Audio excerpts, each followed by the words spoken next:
Ya, halo teman-teman semua. Kembali lagi bersama saya Kevin Marujahan di kuliah Sistem Tenaga Elektrik STE.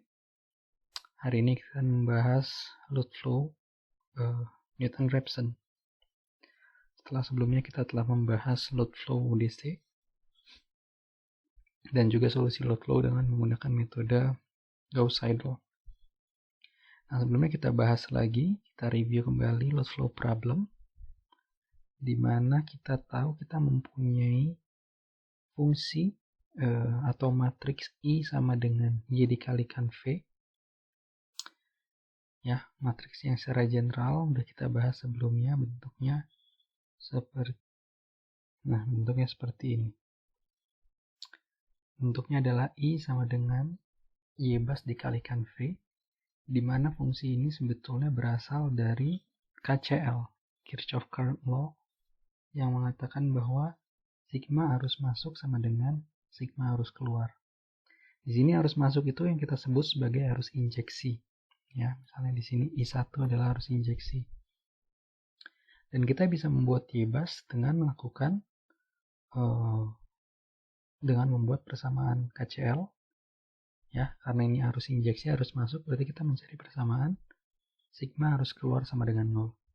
Berarti arus keluarnya itu totalnya adalah arus yang mengalir ke sana. Ya, kita bisa buat persamaan V1 dikurang V2 dibagi XAB, ya kan?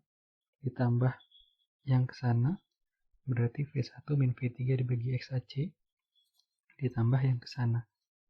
Ya, V1 min V4 dibagi X, AD. Nah, jangan lupa bahwa seper X adalah Y. Ya, jadi kalau XAB ini langsung kita nyatakan dalam YAB, berarti arus yang keluar tadi, yang pertama ini adalah V1 dikurang V2 dikali YAB, selanjutnya V1 min V3 dikali YAC, selanjutnya adalah V1 dikurang V4 dikali YAD. Oke. Dan jangan lupa kalau XAB ini kan JX biasanya. Berarti sepernya, ya, seper JX itu adalah minus JY.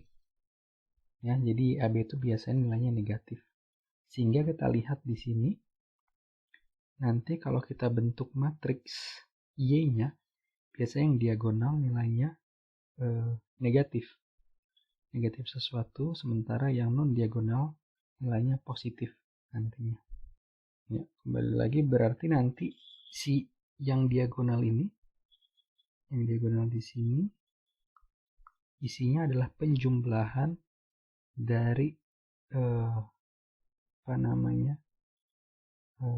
admitansi, ya, penjumlahan dari admitansi yang terhubung ke bus yang sedang kita kerjakan, sementara yang non diagonal adalah admitansi antara bus yang kita kerjakan ke bus lainnya.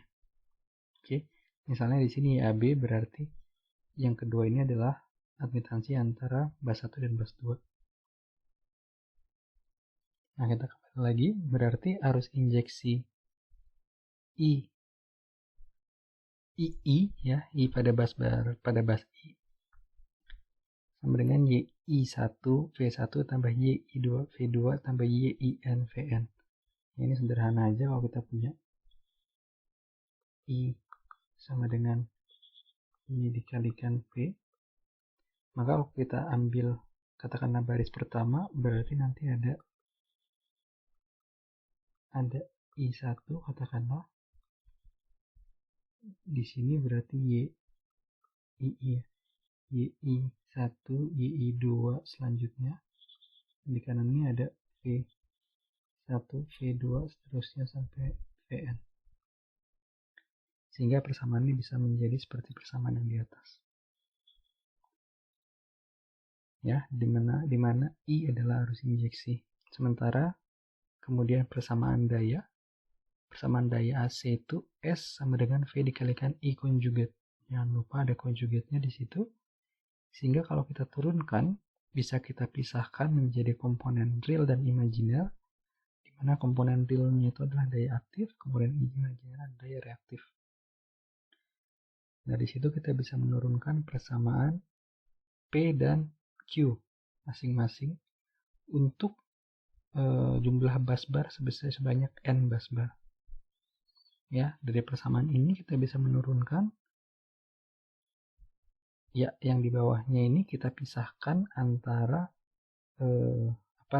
sigmanya itu kita pisahkan untuk N yang sama dengan I dan N yang tidak sama dengan I. Ya, jadi sebetulnya sama sih antara yang sebelumnya dan yang setelahnya ini sama, cuma kita melepaskan atau mengeluarkan komponen yang merupakan N sama dengan I untuk mempermudah membuat fungsi nanti.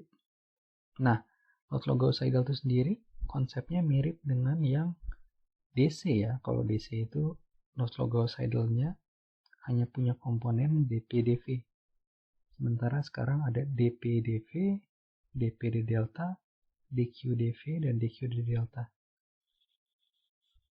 Di sini kita punya daya aktif, daya reaktif, dan kita punya sudut dan juga amplitude tegangan.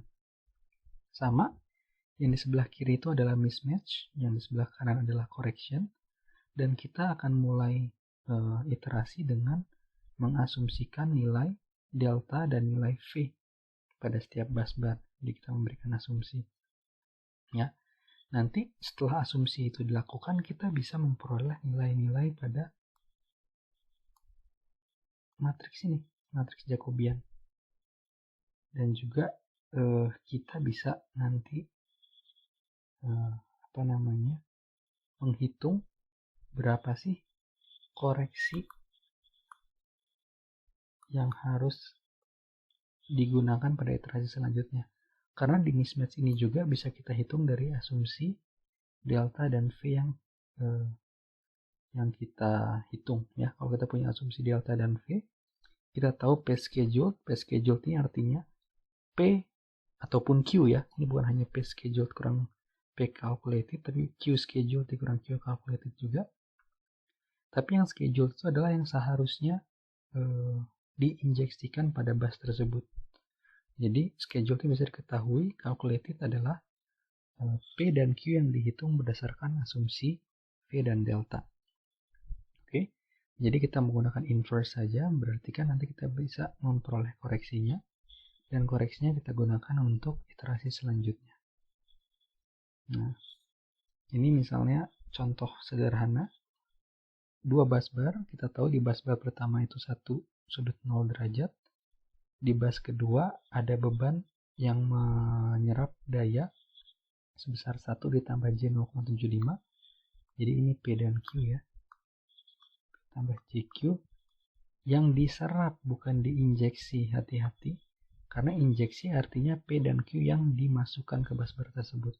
Dalam arti lain, berarti daya yang diinjeksi adalah minus 1 dikurang J 0,75. Kemudian diketahui Z-nya sekian, berarti Y-nya, Y antara bus 1 dan bus 2 adalah minus J 40/3 ya. Sehingga Y-busnya, Y-bus gampang, jangan lupa Y-bus adalah berasal dari KCL ya. Saat kita mengerjakan baris pertama, berarti bus 1, KCL-nya gimana? V1 dikurang V2 dikalikan Y. Ya. Berarti V1 dikalikan minus J 40/3, makanya di sini minus J 40/3. Sementara yang 2 dikalikan minus J 40/3. Artinya J 40/3. Hal yang sama juga untuk bus 2 bisa dilakukan, kita menemukan Y-busnya sebagai berikut. Ya, perhatikan seperti kata saya tadi, yang bagian diagonal bernilai negatif justru, sementara yang non-diagonal bernilai positif. Kemudian, seperti biasa kita akan lihat langkahnya. Yang pertama, buat persamaan PQ di setiap bus. Kemudian hitung Jacobian matrix dan mismatch-nya. Hitung koreksinya, kemudian hitung mismatch-nya. Lagi, kemudian jika diperlukan, jika mismatch-nya masih mismatch-nya masih di atas errornya, kita ulang tahap 2. Langkah 2. Kalau mismatch-nya sudah kurang dari errornya, kita selesai. Ya, langkah 1 buat persamaan PQ, berarti buat persamaan P di bus 1 dan bus 2. Tapi perlu nggak sih kita buat P di bus 1? Tidak ya, tidak perlu karena di bus 1 itu kita sudah tahu bahwa V-nya sekian dan deltanya sekian. V-nya 1, deltanya 0. Jadi persamaan daya aktif dan daya reaktif di bus 1 tidak perlu dikerjakan. Ya. Jadi kalau kita ulang lagi di Loss-Log-Seidel, namanya cara pengerjaannya maaf seperti ini, kita selalu akan berhadapan dengan yang namanya matriks Jacobian. Ini adalah Jacobian matrix. Pada dasarnya jika kita mempunyai n bus bar, maka akan ada Jacobian matrix 2n dikali 2n. Nah, tapi sekali lagi, pasti ada satu bus bar yang merupakan bus bar referensi pada perhitungan load flow. Bus bar referensi itu adalah bus bar yang nilai delta dan V-nya telah diketahui. Berarti kita udah mengetahui satu bus bar, nilai delta dan V di satu bus bar tersebut, sehingga nanti jumlah size matriks Jacobiannya menjadi 2 kali n-1 dikali 2 kali n-1. Masuk akal? Ya. Nah, ada lagi bus yang namanya bus PV. Bus PV itu berarti V-nya diketahui tapi deltanya belum diketahui. Nah, bus-bus yang tersebut itu juga akan mengurangi jumlah matriks Jacobian. Karena nanti V-nya sudah diketahui, kita tidak perlu lagi membuat persamaan persamaan untuk dP-dV dan dQ-dV-nya. Karena udah pasti V-nya nggak berubah. Berarti di situ nanti jumlah atau size matriks Jacobiannya berkurang lagi menjadi 2 dikali n-1 dikurang jumlah bus PV NPV dikali 2 kali n-1 dikurang jumlah bus PV. Nah, inilah size matriks Jacobian pada dasarnya. Nantinya jumlah size matriks Jacobian itu seperti ini, dan selalu matriks Jacobian berupa matriks persegi. Nah, sehingga ya kita lihat pada persoalan kita tadi ada 2 bus bar kan? Ada 2 bus bar. Berarti harusnya matriks Jacobiannya size matriks Jacobian tadi ujungnya adalah, jangan lupa, size Jacobian itu adalah 2 dikali n-1 dikurang jumlah PV dikalikan 2 kali n-1 dikurang PV. PV ini adalah jumlah bus bar yang bersifat PV bus. Ya, kenapa tadi, ulang lagi, kenapa dikurangin 1 saja? Karena kalau untuk PV bus yang kita ketahui hanya V-nya saja. Jadi kita coret baris yang bersinggungan dengan V yang telah diketahui tersebut. Kemudian kolomnya juga, kolom yang misalnya barisnya baris ke N, kolom ke N juga kita coret, sehingga kita mengurangi 1.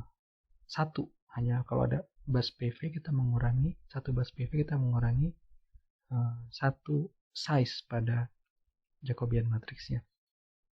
Nah, kebetulan pada persoalan kita tadi ada 1 referensi, ya. N-nya ada 2 kan, berarti size kita adalah 2 dikalikan N-nya 2, ada 1 referensi, tidak ada PV bus.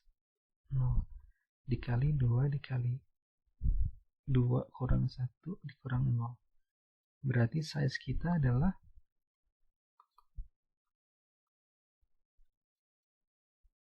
size kita adalah 2 dikali 1 2 dikali 1 2. Size Jacobian kita adalah 2 kali 2. Dan 2 kali 2 ini hanya berasal dari persamaan P dan Q pada bus 2. Oke. Ya, pada bus 2 kita bisa membuat persamaan tadi, persamaan P injeksi yang telah kita turunkan sebelumnya. Di sini P injeksi pada bus I, Q injeksi pada bus I. Kita bisa turunkan, tapi hanya di bus 2. Ya, kita bisa turunkan N sama dengan 1 sampai 2, I-nya di sini bernilai 2, I sama dengan 2. Ya, ini ada nilai I-nya. Kita turunkan, ya, misalkan P2 sama dengan, untuk N sama dengan 1, berarti Y21, nah Y21, V-nya 2, ya, Vn-nya berarti, sekarang kita lagi N1, V1, dikalikan cos delta IN, delta berarti delta 21 ditambah delta N, N-nya adalah 1 ya, berarti delta 1 dikurang delta 2, dan seterusnya. Bisa teman-teman lanjutkan. Nah, dari persamaan P, kita bisa menghitung dP, d deltanya, turunan pertamanya, dapat fungsinya. Kita bisa hitung juga dP, dV-nya, kita bisa dapat fungsinya. Hal yang sama bisa kita lakukan untuk Q, ya. Buat persamaan Q, buat persamaan turunan pertama Q terhadap delta dan Q terhadap tegangan magnitude, kita dapat fungsinya. Nah, kemudian kita langsung iterasi pertama. Iterasi pertama kita coba jika V2-nya asumsinya besarnya 1 sudut 0, artinya magnitude-nya 1, kemudian deltanya sudutnya adalah 0. Kita hitung berapa P calculated dan Q calculated. P calculated dan Q calculated dihitung dari rumus ini, Q2 dan P2 yang sudah kita turunkan tadi. Ya. Dan kita masukkan nilai asumsi, ternyata P calculated, Q calculated-nya 0. Sehingga delta P dan delta Q-nya atau mismatch-nya adalah P scheduled dikurang P calculated. Hati-hati, P scheduled adalah P injeksi. Ya. Tadi P-nya, PQ-nya adalah 1 ditambah J 0,75, berarti S injeksinya justru minus 1 dikurang J 0,75, karena injeksi yang dimasukkan ke dalam bus. Sehingga minus 1 dikurang 0, minus 1, Q-nya minus J 0,75, Q-nya minus 0,75 dikurang 0 sama dengan minus 0,75. Kemudian Jacobiannya juga bisa dihitung dari fungsi tadi. Fungsi Q udah kita peroleh di sini. Yang P juga udah kita peroleh. Tinggal masukkan nilai delta dan V yang diasumsikan tadi, kita bisa mendapatkan matriks Jacobian. Dari situ kita bisa memperoleh koreksinya, delta dan delta V-nya dari inverse Jacobian dikalikan mismatch. Nah, di sini kita peroleh ternyata koreksinya sekian. Nah, untuk iterasi selanjutnya kita menggunakan nilai delta dan nilai amplitude tegangan yang sudah dikoreksi. Ya, apa itu nilai delta dan nilai amplitude dikoreksi? Berarti kita pakai persamaan. Tadi sudah ditunjukkan juga persamaannya ya. Ini dia. Tek tek tek. Jadi untuk iterasi selanjutnya kita pakai nilai sama dengan nilai pada iterasi sebelumnya ditambah koreksi yang diperoleh. Oke. Sehingga di sini koreksinya sekian. Ini koreksi yang kita peroleh. Berarti karena sebelumnya kita pakai deltanya sama dengan 0 dan V-nya sama dengan 1. Untuk selanjutnya sama dengan 0 dikurang ini.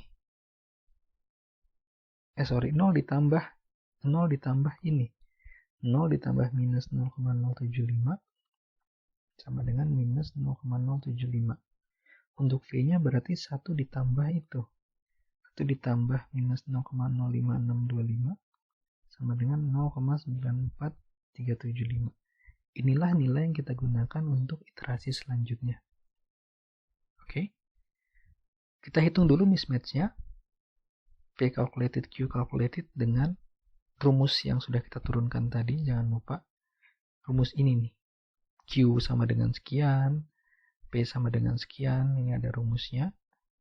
Kalian hitung lagi berapa mismatch-nya. Ya, kita menghitung mismatch dengan cara kita hitung berapa P calculated, Q calculated dari rumus-rumus tadi. Nah, ini rumus Q sekian, rumus P sekian, kita bisa menghitung. bisa menghitung berapa P calculated dan Q calculatednya. Setelah kita peroleh P calculated dan Q calculatednya di sini, kita bisa menghitung berapa mismatch. Nah, mismatch itu yang ini nih sebetulnya. Itu mismatch. Mismatch itu tadi definisinya adalah P scheduled dikurang P calculated. Scheduled kita untuk P-nya tadi minus 1.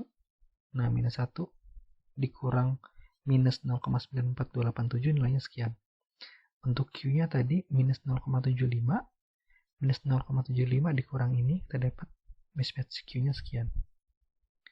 Kemudian hal yang sama, Jacobiannya kita pakai fungsi tadi, fungsi yang udah kita turunkan untuk delta QD delta, delta QDV, delta P D delta, delta P DV, kita gunakan persis, kita buat Jacobian seperti ini, tapi dengan nilai delta dan V yang telah diupdate.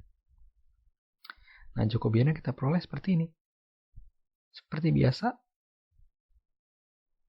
koreksi yang kita peroleh adalah Jacobian inverse dikalikan mismatch.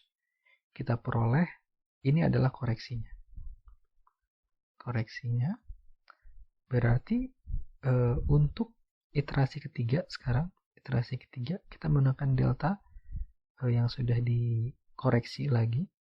Deltanya itu adalah delta sebelumnya. Berarti delta sebelumnya adalah ini. Minus 0,075 ditambah koreksinya.